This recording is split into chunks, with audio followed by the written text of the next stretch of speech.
ಇದನ್ನು ನಾವು ವಿಚಾರ ಮಾಡ್ಬೇಕಾಗಿದೆ ಇವತ್ತು. ನಾವು ಪುಸ್ತಕ ಬರೋದ್ರಲ್ಲಿ ನನಗೆ ಕೆಲಸ ಮುಗೀತು ಅಂತ ಅಲ್ಲ, ಹೋಗಿ ಮುಟ್ಟಬೇಕಲ್ಲ. ನಾವು ಎಷ್ಟು ವರ್ಷ ಇರ್ತಾ ಇದ್ದೀವಿ, ಒಬ್ಬ ಮನುಷ್ಯನ ಆಯುಷ್ಯ ಎಷ್ಟು, ಜನರಿಗೆ ಮುಟ್ಟುವಂಥದ್ದೇನು. ಇವತ್ತು ನಮ್ಮ ಜೊತೆ ಬಸವಣ್ಣ ಉಳಿದಾರ, ಯಾಕೆ ಉಳಿದ್ರು?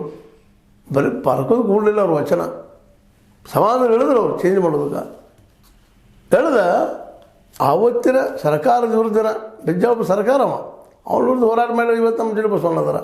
ನೀವು ಬರೆದು ಬಿಟ್ಟರೆ ನಾ ಬಸವಣ್ಣ ಆದ್ದೇನು ಅಂತ ಭ್ರಮೆಗಳು ಯಾರಿಗೂ ಬೇಕಾಗಿಲ್ಲ. ಜನರೊಳಗೆ ಇಳಿಬೇಕಲ್ಲ, ಜನರಿಗೆ ಮುಟ್ಟಬೇಕಲ್ಲ ನಿಮ್ಮ ವಿಚಾರಧಾರೆಗಳು.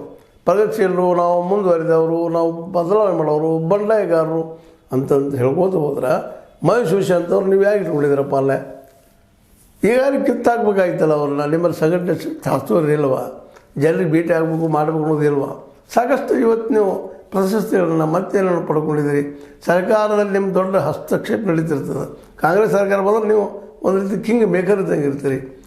ಇಂಥ ಸಂದರ್ಭದಲ್ಲಿ ನೀವು ಈ ಮಹೇಶ್ ಜೋಶಿ ಅಂತ ಒಬ್ಬ ಏನಂತೀರಿ ನೀವು, ಅದಕ್ಕೆ ಸಂಪ್ರದಾಯವಾದಿ ವ್ಯಕ್ತಿ ಅಂತಿರೋ, ಧಾರ್ಮಿಕವಾದಿ ಅಂತಿರೋ, ಧರ್ಮಲನ್ ಅಂತಿರೋ, ಅಂಥವ್ರು ನೀವು ಸಹಿಸಿದ್ರಿ ಹೆಂಗೆ ಅನ್ನೋದು ಇವತ್ತು ಮೂಲಭೂತ ಪ್ರಶ್ನೆ. ಅದರಲ್ಲಿ ನಿಮಗೆ ಸತ್ಕಾರ ಮಾಡಿದ್ದಾರೆ.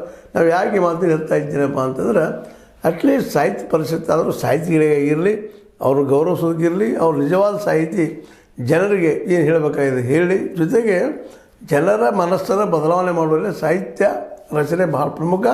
ಅದಕ್ಕೆ ಮೀಡಿಯಾ ಏನು ಸಾಹಿತ್ಯದ ಉಪಯೋಗ ಮಾಡಬೇಕಾಗ್ತದೆ. ಇವತ್ತು ಮೀಡಿಯಾ